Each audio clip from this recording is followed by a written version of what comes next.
고대 이스라엘은 자식들이 결혼을 해도 아버지 집에 함께 모여 살았습니다. 결혼을 했으니까 배우자가 있고 또 자녀들이 생기잖아요. 그래도 같이 살았어요. 근데 이런 삶의 형태는 이스라엘뿐만 아니고 그쪽 근동 지역 나라들에 널리 퍼져 있는 모습이었다고 봅니다. 우리나라도 장남을 중심으로 부모님을 모시고 사는 대가족 형태가 있습니다만은 옛날 근동 지역은 형제들이 다 부모님과 함께 살았다는 거죠. 당시에 가옥 구조가 그랬고 또 다른 부족으로부터 자기들 재산이나 식구들의 생명을 살리기 위해서는 뭉쳐 살아 있어야 그래야 자기들이 보존될 수 있었기 때문에 더 그러했다고 봅니다. 그것보다도 또 하나 생각해 보면 이스라엘이라고 하는 나라가 하나님께서 주신 말씀 때문에 내 부모를 공경하라고 했기 때문에 부모님을 모시고 사는 것을 당연하게 여겼던 거죠. 그리고 부모와 자녀들이 함께 모여 사는 것이 행복한 가정이고 완전한 가정이고 바람직한 삶으로 보았기 때문입니다. 오늘 주신 말씀도 형제가 연합하여 동거함이 어찌 그리 선하고 아름다운고 머리에 있는 보배로운 기름이 수염 곧 아론의 수염에 흘러서 그의 옷깃까지 내림 같다고 노래하는데 바로 이게 할아버지로부터 손주들에 이르는 어떤 대가족의 모습을 보여주고 있다고 보지요. 막 좀 나름대로 여러분 느낌이 옵니까? 할아버지가 계셔요. 할아버지가 수염을 날리고 계신데 그 수염을 막 이 손주들이 가지고 장난을 치고 그러니까 아빠나 엄마가 아이들에게 할아버지 수염 그렇게 함부로 만지는 거 아니야. 그러니까 또 할아버지는 괜찮다 놔둬라 그러고 그러니까 또 안 됩니다. 버릇 나빠집니다. 얘들아 이제 그만해라. 그래도 막 하호 하면서 막 할아버지하고 장난을 치고 하는 이런 모습들 이게 바로 형제가 연합하여 동거함이 어찌 그라 선하고 아름다운가 하는 작은 부분 중에 하나인 거죠.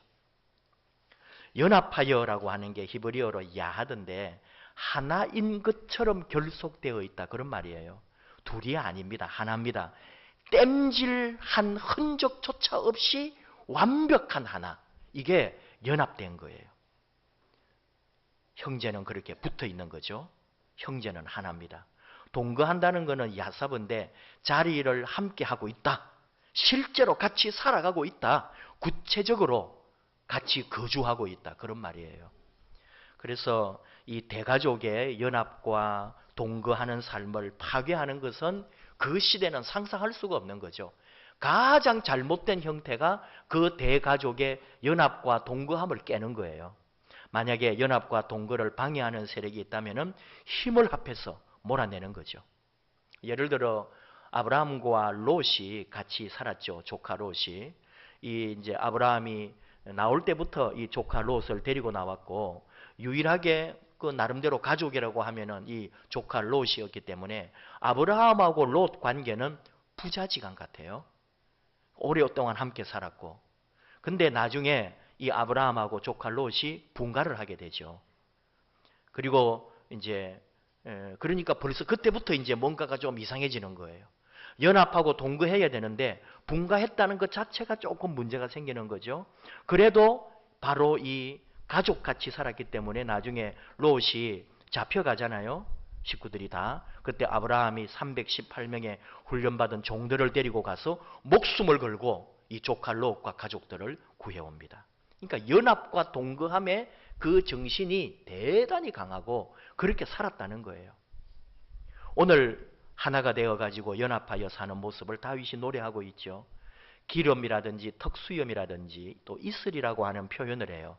머리에 있는 보배로운 기름이 수염까지 아론의 수염에 흘러가지고 그 옷깃까지 내림과 같고 헐몬산의 이슬이 온 시온의 산들의 내림과 같다. 이런 식으로 표현을 하는데 기름이나 턱수염이나 이슬이라고 하는 것은 아름다운 가족의 모습을 매력적으로 표현하는 단어들이다. 이렇게 분석을 합니다.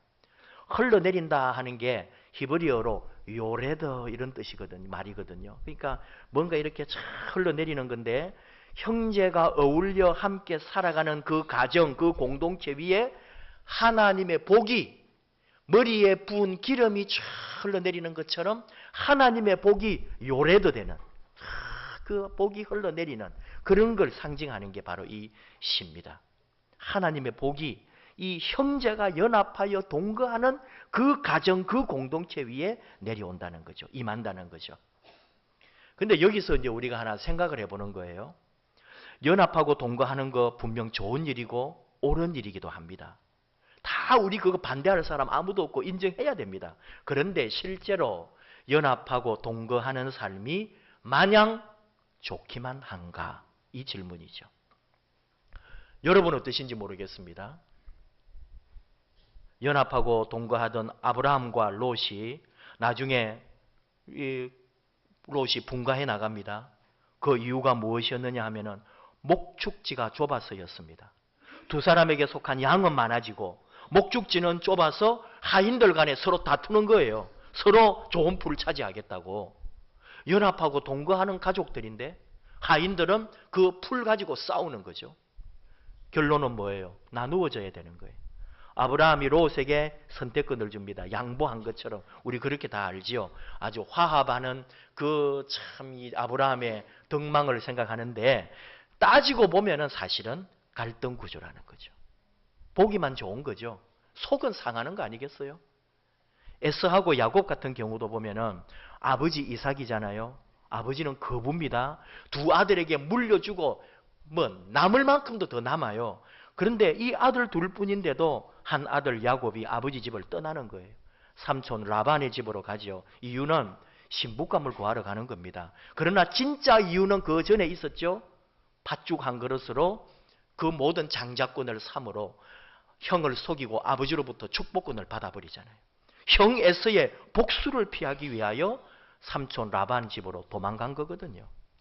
연합하여 동거가 되지 않더라는 거예요. 이것도 갈등입니다. 외삼촌 집에 간 야곱도 역시 외삼촌의 딸들과 결혼을 하게 되니까 외삼촌이었지만 이제 장인이 되잖아요. 장인과 사이관계인데 얼마나 좋은 거예요. 이게 연합하고 동거되는 거 아니에요. 가족인데. 근데 그 오랜 세월 장인과 사이의 갈등 구조를 우리는 알고 있습니다. 급기야 야곱은 야반 도주를 합니다. 참 재미있지 않습니까? 역사가. 연합하여 동거함이 그토록 아름답고 복된 일인데 그게 관계가 되지 않더라는 거예요. 예수님 비유에서도 돌아온 둘째 아들의 비유가 있잖아요. 큰아들하고 갈등합니다. 조상으로부터 내려온 전통과 가르침은 분명 형제가 연합하여 동거함이 얼마나 선하고 아름다운가. 그런데 형은 동생의 귀향을 반가워하지 않습니다. 불만이 더 많아졌습니다. 아버지와 동생과 도리어 갈등의 관계로 가버립니다. 연합하여 동거함은 실제로 이렇게 어렵다는 겁니다. 살아보면 문제가 생기고 일이 터집니다. 여러분 가정들, 형제들 간에 어떤 일이 있는지 모르겠어요. 이번 추석 연휴가 길어서 좋기는 한데 누구에게나 좋을까요? 이 얘기죠. 갈등 구조를 가진 가정이나 형제 간에는 그 갈등의 시간이 더 길어질 뿐입니다. 걱정이 아마 태산일 겁니다. 이 긴 시간 어떻게 하나. 어디에 보니까 시편 133편 1절을 이렇게 읽어야 하는 게 오늘의 현실입니다 해가지고 이렇게 해놨어요. 보라, 형제가 미워하고 다투고 갈라지는 것이 어찌 그리 추하고 한심스러운가. 참 서글픈 거지만은 말이 되더라고요. 오늘 우리 구조가 그런 거예요. 형제 간에 미움과 갈등이 있고 그 모습들이 추한 거죠. 한심스러운 거죠. 가정의 화합과 평화를 원하지 않는 사람이 어디 있을까요? 하나님 역시 우리의 가정이나 우리의 형제들이 행복하고 잘 되기를 원합니다. 그 모습을 그려놓은 시가 바로 이 133편이고요. 연합하고 동거하는 거 하나인 것처럼 그냥 하나가 되어서 같이 사는 거잖아요. 근데 하나도 아니고 연합도 되지 않고 같이 살지만 마음은 딴 데 있고 다른 주머니를 차고 있는 게 우리의 현실이라는 거예요. 왜 그렇습니까? 사람이 다르기 때문인 거죠. 외모도 다릅니다. 성격도 다릅니다. 지향하는 것도 다릅니다. 일하는 방식도 다르고 관심도 다릅니다. 우리 다 다릅니다. 심심찮게 듣는 말이 뭐냐면은 한 배에서 나왔는데 어찌 그리 다른가? 가족이고 형제고 자매인데도 우리는 서로 다른 존재들입니다. 그 다름 때문에 갈등이 있죠. 그 차이 때문에 다투게 되고 싸우죠. 근데 결국은 뭐예요? 그 다름과 차이를 인정해야 하거든요. 우리가 바라는 것은 더 성숙하는 것이고 더 행복한 삶이기 때문에 반드시 이걸 극복해내야 되는 거예요. 어떻게 해요? 첫째는 가정이라고 하는 본질을 회복해야 합니다. 가정의 본질이 뭐냐? 하나님의 창조예요. 가정은 하나님이 만드셨고 이 가정의 주인은 하나님이시라는 거예요. 우리는 이 가정을 막 내가 책임져야 될 것처럼 생각하니까 내가 주인인 줄 아는 거예요. 특히 남자가 또는 남편이, 아버지가 이 가정의 주인인 줄 알고 마음껏 집을 흔들려고 그러죠. 아닙니다. 아버지 위에 하나님이 계십니다. 이 가정의 주인은 하나님이십니다. 형제가 생기기 전에 가정이 먼저 있었고 이 가정은 하나님이 창조하셨다는 거죠. 하나님의 뜻에 의하여 세워진 제도입니다. 출애굽기 10장 12절 10계명 가운데 네 부모를 공경하라. 그리하면 네 하나님 여호와가 내게 준 땅에서 너의 생명이 길리라 말씀을 하시는데 이 가정을 통해 이루어진 부모와 자식의 관계 이런 게 모두 다 또 생명하고 연결되어 있는 거예요. 그 가정의 아름다운 가치를 그대로 실현하면 이 땅에서 우리의 생명까지도 더 이어지고 어디까지? 영원히 이어지는 거예요. 가족은 남자와 여자인 부부를 기반으로 해서 그리고 자녀들, 아들, 딸들 혈족으로 이루어지는 거죠. 부부와 이 가정이라고 하는 것은 분명히 하나님이 정하신 제도이기 때문에 원래는 문제가 없어야 돼요. 그래야 맞지 않겠어요? 하나님이 만드는 가정이라면 완벽해야 되고 온전해야 되고 그래서 아무런 문제가 없어야 되는데 유사일에 문제없는 집안은 한 집도 없거든요. 언제부터? 에덴 동산에서부터 그랬어요. 아담하고 하와도 처음에는 뭐 했는지 모르지만 선악과 따먹은 이후에는 서로 다른 상대를 그쪽에다가 모든 죄를 뒤집어 씌우잖아요. 아담이 선악과 따먹고는 하나님 추후에 뭐라 그래요? 하나님이 주셔서 나와 함께 있게 하신 여자 그가 그 나무 열매를 내게 주므로 내가 먹었나이다. 하나님이 처음에 하와를 아담 앞에 데리고 왔을 때 아담이 뭐라고 했죠? 이는 내 뼈 중에 뼈요 내 살 중에 살이로다. 이게 바로 하나라는 거예요. 연합된 거예요. 둘이 아니라는 거죠. 완전히 그냥 딱 하나가 돼버리는 거예요. 내 뼈 중에 뼈, 내 살 중에 살. 연합하여 동거하는 아름다운 모습이거든요. 근데 일 하나 터지니까, 문제 하나 터지니까 단번에 제3자가 돼버렸어요. 그녀.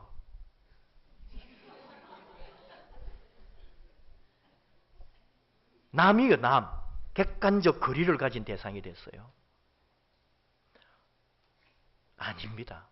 하나님이 짝지어 놓고 하나님이 만들어 놓았기 때문에 이것은 하나님이 정해준 법이라는 거죠. 이 가정의 주인, 이 가정의 모든 것은 하나님에게 중심이 있다. 나와 너, 너는 나고 나는 너고 하나인 거죠. 이것을 꼭 기억해야 합니다. 두 번째는 서로 돕는 배필이라는 거죠.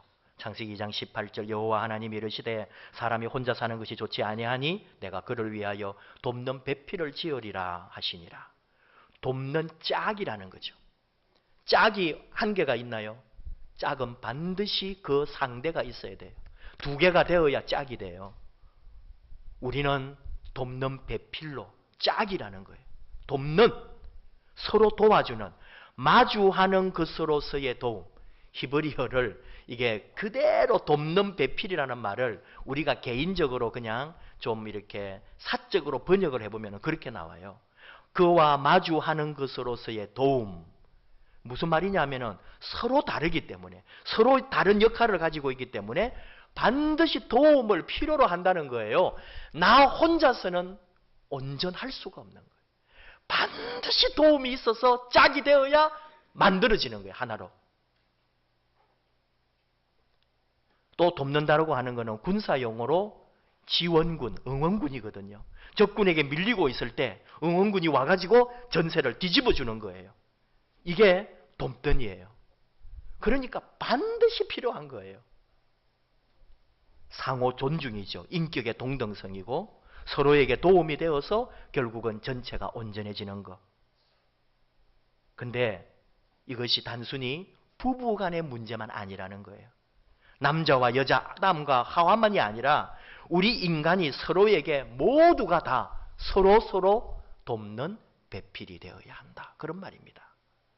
이 땅에 숨쉬고 살아가는 모든 사람들이 다 우리는 서로를 돕는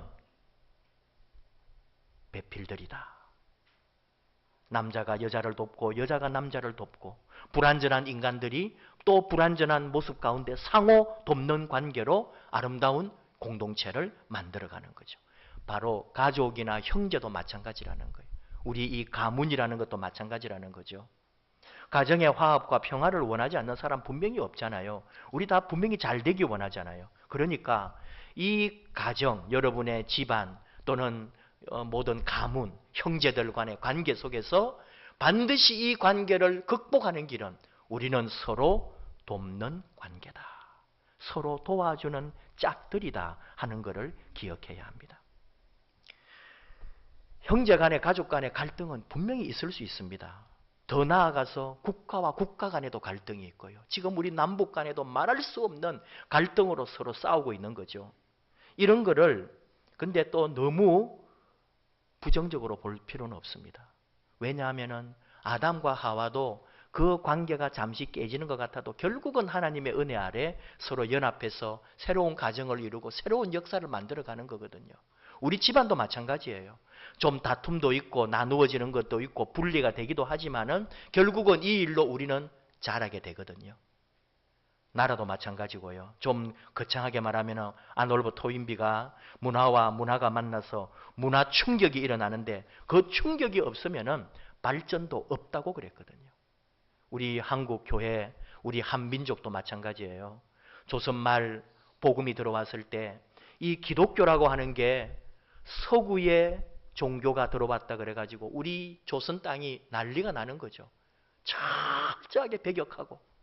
그러나 그 충격과 그 다툼이 결국은 이 나라를 개화시키고 오늘 전 세계의 강대국으로 이 기독교 복음이 들어와서 나라를 새롭게 만들어 놓은 거잖아요. 그러니까 우리 혹 집안에도 다툼이 있고 갈등이 있지만 기억하라는 거예요. 우리는 서로 돕는 짝이요 배필이다. 반드시 기억해야 합니다. 가정이든 사회든 국가든 또 우리 교회든지 반드시 더 좋은 상태로 변해야 되잖아요. 다툼이 있고 갈등이 있지만은 그 속에서 서로가 도와야 한다는 것을 기억해야 합니다. 세 번째는 꼭 기억할 것인데 제가 제일 좋아하는 말 중에 하나입니다. 우리는 예수님의 가족이기 때문입니다. 예수님 안에서 우리는 하나입니다. 하나님의 자녀들입니다. 저는 여러분 신방을 하거나 같이 식사할 때에 꼭 기도할 때 늘 하는 말이지만 다시 반복하며 이 말을 꼭 합니다. 예수 한 가족이 되어 한 식탁에 둘러앉아 한 밥상에서 예수 한 가족의 기쁨을 누리게 해주셔서 감사합니다. 여러분 귀에 못이 박히도록, 여러분 심장에 박히도록 저는 그 기도를 늘 하는 거예요. 우리는 예수 한 가족입니다. 같은 밥을 먹고 같은 마음을 품고 같은 사랑을 나누고 같이 둘러앉아 예배하고 교회 오면은 또 믿음 안에 하나 되고 우리는 예수 한 가족들. 이것을 기억해야 합니다. 이번 추석에 여러분 가족들 다 또 모이시는데 참 얼굴 붉힐 일들도 있거든요. 기억하십시오. 하나님이 이 만남을 이루신 거예요. 이 집안, 이 가족 내가 원하지 않는다고 해서 또는 나는 싫다고 해서 떨어져 나갈 일이 아니에요. 하나님이 이렇게 만들어 놓으셨네요. 어떻게 하라고요? 서로 돕는 짝이 되라고. 이렇게 맞지 않은데요. 그러니까 그 맞지 않은 부분에 네가 들어가서 온전하게 짝이 되는 거야. 그리고 한 밥상에 다 같이 둘러앉아서 한 가족의 기쁨을 맛보는 것이야. 이거죠. 저희 집안 얘기를 해야 또 여러분이 적용이 될 것 같은데요. 저희 고향에 저도 이제 뭐 한 2, 3일 다녀올까 그러는데 안 믿는 집안이 있습니다. 이게 다 예수를 믿으면 좋은데 그렇게 오랫동안 같이 자라고 같이 살아왔지만은 끝까지 안 믿는 집이 꼭 한두 집이 있는 거예요. 우리 각각 집안에. 그러니까 그래도 우리는 어떻게 하느냐면은 믿는 사람들이 다 그 제사할 때에 뒤에 서 있습니다. 여러분도 그렇게 하시죠? 뭐 믿는다고 해서 나는 제사도 안 갈 거야. 나는 제사 음식도 안 먹을 거야. 제사 쳐다도 안 볼 거야. 그건 덕이 안 되는 걸 이미 다 우리가 이제 상식으로 아는 거예요. 일부러라도 가주어야 되는 거예요. 내가 절을 하지 않고 내가 향을 피우지 않는 것뿐이지. 그 제사 모신다고 그분들이 할 때에 그 뒤에서 옆에서 지켜보면서 경건하게 그 모든 것을 예를 갖추어 주는 거예요. 그리고 우리 간혹 집사님, 권사님들도 그 제기 닦는 걸 좀 불편해하지만 걱정하지 말아요.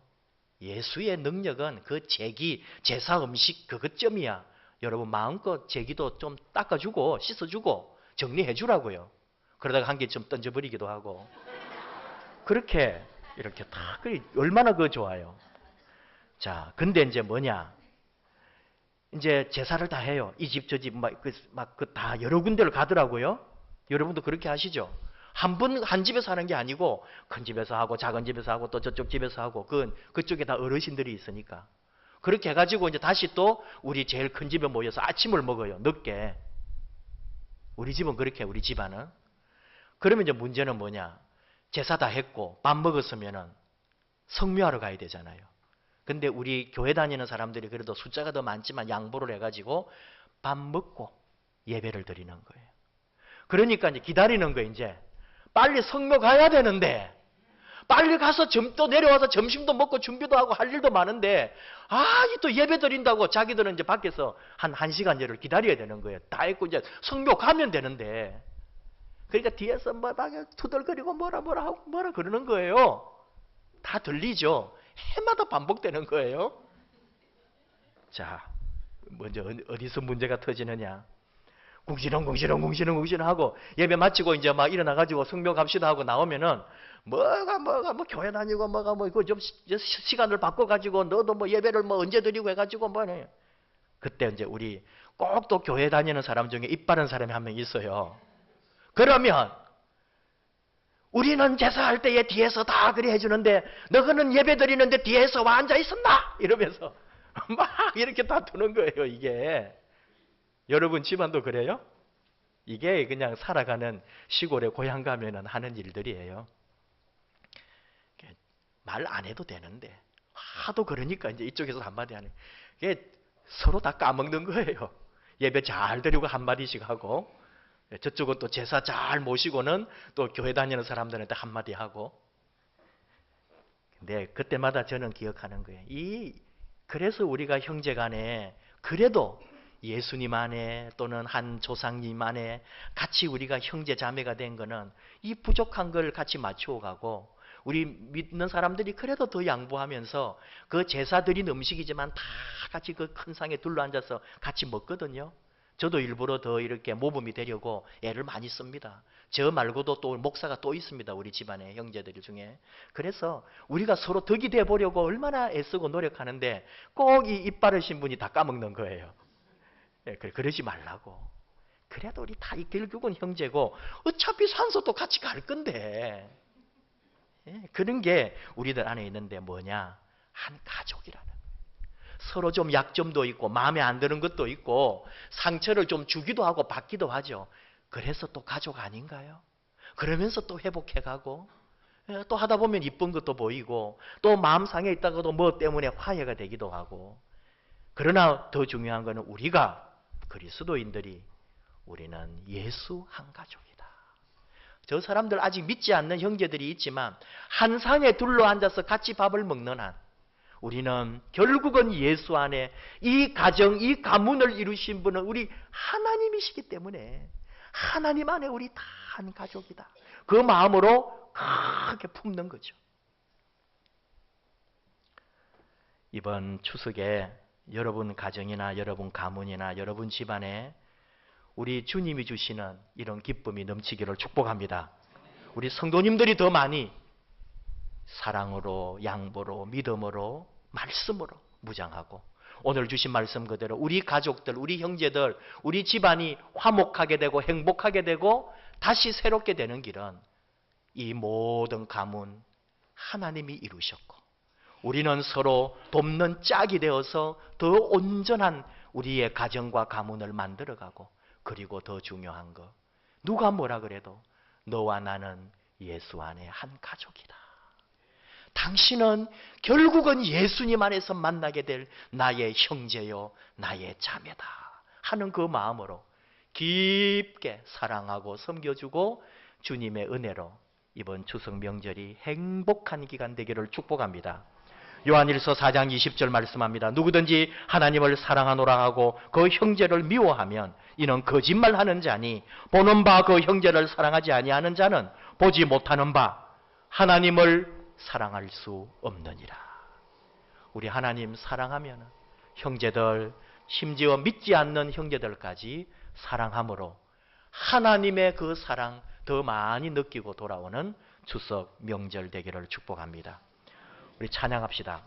하나님께서는 우리의 만남을 계획해 놓으시고 우리가 하나 되어서 어디든지 서로 사랑하며 섬기며 함께하라고 말씀합니다.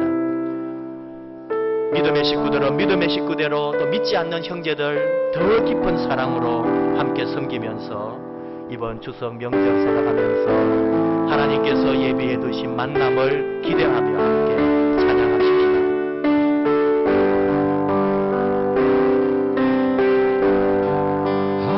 하나님께서는 우리의 만남을 계획해 놓으셨네. 우리 하나 되어 어디든 가리라. 주 위에 서라면 무엇이든 하리라. 당신과 함께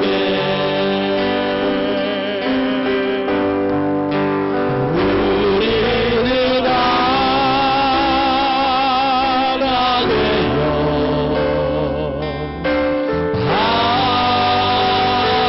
함께 걷네. 하늘 아버지 사랑 안에서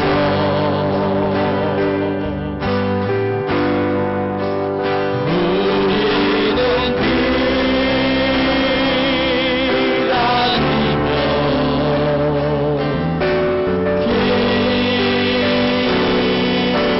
기도하네. 우리의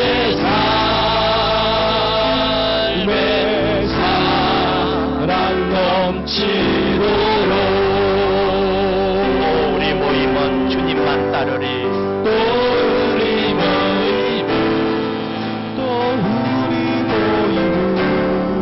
주님만 따르리.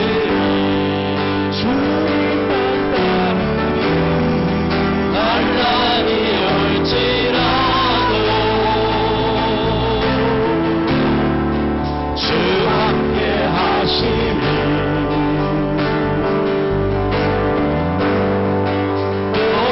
우리 마음에 시험이 닥칠 때 어둠은 지나가고 새 아침 주시리.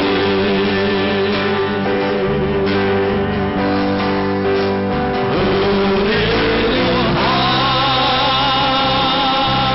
하나 되어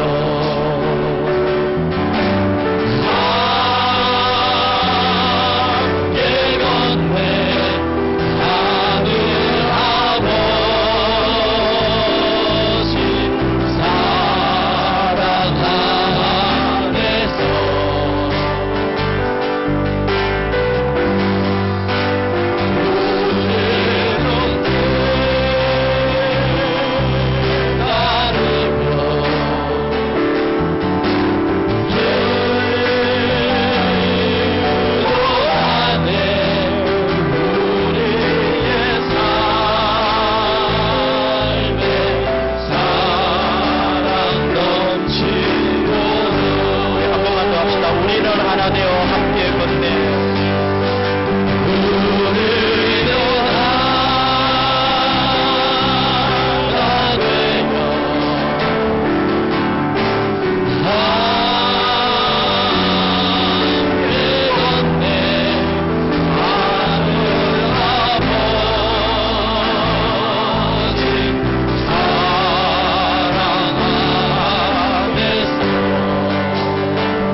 기도하겠습니다. 하나님 아버지 감사합니다.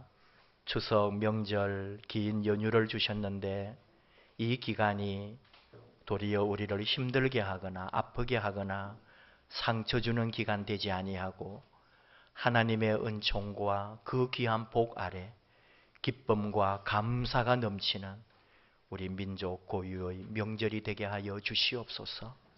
우리 그리스도인들이 하나님의 자녀된 자들이 가는 곳곳마다 돕는 배필이 되고 섬기는 자가 되고 예수 한 가족 한 상에 둘러앉아 주님의 은혜를 누리는 복된 가정을 만들고 복된 형제 자매들의 그 귀한 자리를 만들어내는 아름다운 주의 자녀들, 우리 주님의 형제 자매 예수 한 가족이 다 되게 하여 주시옵소서.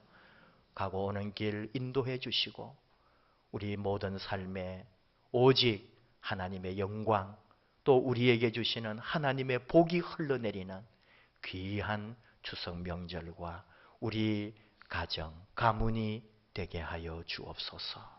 예수님 이름으로 기도하옵나이다. 아멘.